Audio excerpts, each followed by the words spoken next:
కేనోపనిషత్తు, కేనా ఉపనిషద్ అనేది సామవేదానికి చెందిన తలవకార బ్రాహ్మణంలో వస్తుంది.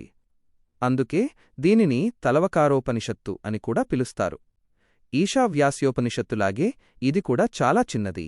ఇందులో కేవలం 4 అధ్యాయాలు, ఖండాలు, మొత్తం 34 శ్లోకాలు, మంత్రాలు మాత్రమే ఉంటాయి. పరిమాణంలో చిన్నదైనప్పటికీ మనస్సును, ప్రాణాన్ని నడిపించే ఆ అసలైన శక్తి ఏది? 1. పేరు ఎలా వచ్చింది? ఈ ఉపనిషత్తు మొదటి శ్లోకం కేనేషితం పతతి ప్రేషితం మనః అనే ప్రశ్నతో ప్రారంభమవుతుంది. కేన అంటే సంస్కృతంలో ఎవరిచేత లేదా ఏ శక్తి వల్ల అని అర్థం. మొదటి అక్షరమే ప్రశ్నతో ప్రారంభం కావడం వల్ల దీనికి కేనోపనిషత్తు అనే పేరు వచ్చింది. 2. కేనోపనిషత్తు ముఖ్య సందేశం. ఇంద్రియాల వెనుక ఉన్న అసలైన శక్తి.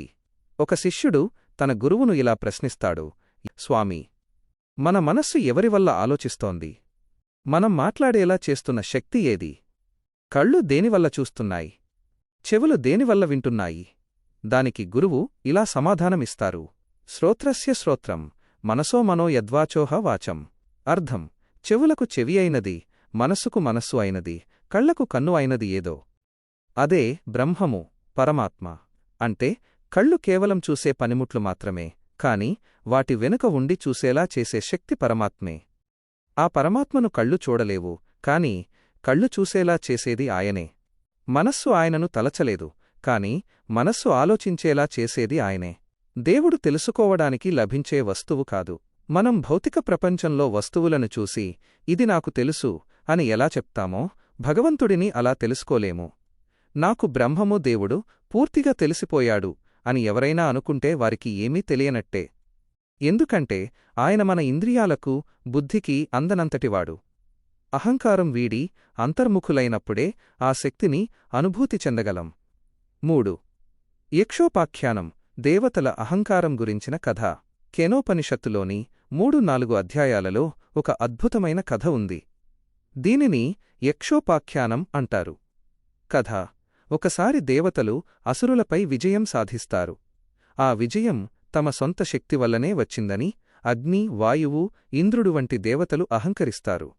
వారి అహంకారాన్ని అణచడానికి పరమాత్మ ఒక యక్షుడి వింత రూపంలో వారి ముందుకు వస్తాడు. అగ్నిదేవుడు వచ్చి, నేను దేన్నైనా బూడిద చేయగలను అనగా ఆ యక్షుడు ఒక చిన్న గడ్డిపోచను ముందు పెట్టి, దీన్ని కాల్చు అంటాడు. అగ్నిదేవుడు తన సర్వశక్తులు ఒడ్డినా ఆ గడ్డిపోచను కాల్చలేకపోతాడు. అలాగే వాయుదేవుడు వచ్చి, నేను దేన్నైనా ఎగరేసుకుపోగలను అనగా యక్షుడు అదే గడ్డిపోచను చూపి, దీన్ని కదిలించు అంటాడు. వాయువు కూడా విఫలమవుతాడు.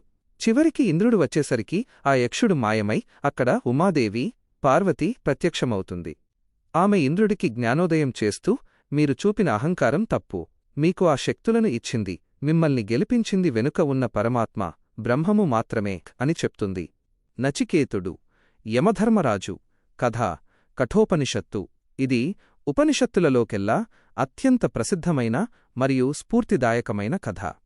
నేపథ్యం: వాజస్రవసుడు అనే మహర్షి ఒక యజ్ఞం చేసి ముసలివి, పాలు ఇవ్వలేని ఆవులను దానంగా ఇస్తుంటాడు. అది చూసిన ఆయన చిన్న కుమారుడు నచికేతుడు బాల్యవయసులోనే తీవ్రమైన జిజ్ఞాస కలవాడు, తండ్రి తప్పు చేస్తున్నాడని గ్రహిస్తాడు. నచికేతుడి ప్రశ్న: నాన్నగారు, మరి నన్ను ఎవరికి దానమిస్తారు అని తండ్రిని పదేపదే అడుగుతాడు. తండ్రి కోపంతో, నిన్ను యముడికి, మృత్యువుకు ఇస్తున్నాను అని నోరు జారుతాడు. యమలోక ప్రయాణం. తండ్రి మాట నిలబెట్టడానికి నచికేతుడు నేరుగా యమలోకానికి వెళతాడు.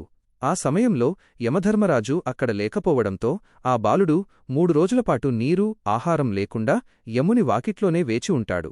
యముని 3 వరాలు. తిరిగి వచ్చిన యముడు, ఒక బ్రాహ్మణ బాలుడు తన ఇంటి ముందు 3 రోజులు ఆకలితో ఉన్నందుకు పశ్చాత్తాపపడి నచికేతుడికి 3 వరాలు ఇస్తాడు. 1. మొదటి వరంగా తన తండ్రి కోపం శాంతించాలని కోరుకుంటాడు. 2. రెండో వరంగా స్వర్గాన్ని పొందే అగ్నివిద్యను నేర్చుకుంటాడు. 3. మూడో వరం అసలైన ట్విస్ట్: స్వామీ, మనిషి చనిపోయిన తరువాత ఏం జరుగుతుంది? ఆత్మ అనేది ఉంటుందా, ఉండదా? మరణం వెనుక ఉన్న రహస్యం ఏంటి అని అడుగుతాడు. యముని పరీక్ష.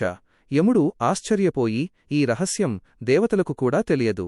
నీకు భూములు, కోటలు, అందమైన అప్సరసలు, 100 సంవత్సరాల ఆయుష్షు ఇస్తాను, ఈ ప్రశ్న వదిలేయ్ అని ప్రలోభపెడతాడు.